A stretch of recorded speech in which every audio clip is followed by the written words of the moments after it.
दीनी मदारिस मजहब इस्लाम के मजबूत किले हैं। बेंगलुरु का दारुल उलूम सईदिया जनूबी हिंदुस्तान में दीनी तालीम के फरोग में अहम रोल अदा कर रहा है।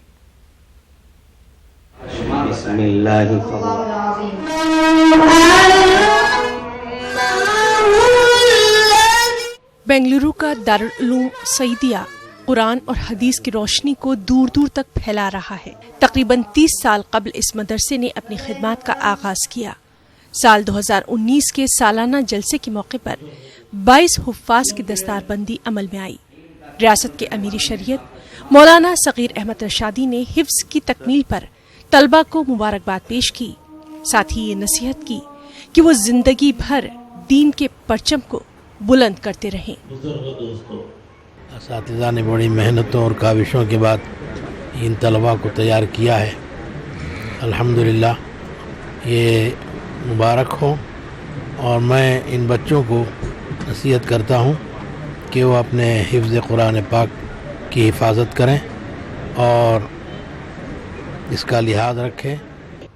रियासत कर्नाटक के मारूफ आलिम दीन सैयद अब्दुल रहीम सईद रशादी ने 30 साल कबल इस इदारे की बुनियाद रखी थी।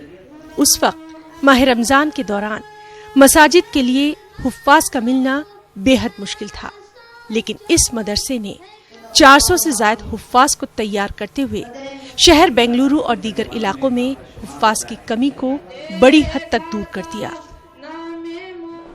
आज से 30 साल पहले ये मदरसा, ये इदारा हज़रत अमीर शरीयत अव्वल हज़रत अल्लामा अबू सऊद अहमद रहमतुल्लाह अलैह के दस्ते मुबारक से और उनकी दुआओं के साथ इसकी बुनियाद रखी गई और अल्हम्दुलिल्लाह 30 साल पूरे हो चुके हैं। अब तक 400 से ज़्यादा बच्चे हाफिज़ कुरान हो चुके हैं। और ये मदरसा जो है 30 साल पहले जंगल बियाबान था। उन्होंने अकेले अपने हौसले अफजाई से अल्लाह पाक के करम से सींचा और यहाँ पर एक जो आबा शहर बनाया, मस्जिद बनाई और मदरसा बनाया। यतीमों के सर पे हाथ रखा।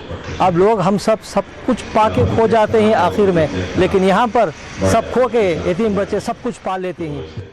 दारुल उलूम सईदिया में आम बच्चों के अलावा तकरीबन 60 यतीम बच्चों की भी किफालत हो रही है।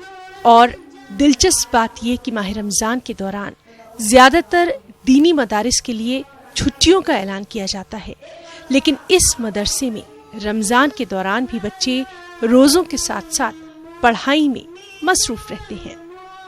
न्यूज़ 18 उर्दू के लिए बेंगलुरु से रऊफ अहमद हल्लूर की रिपोर्ट।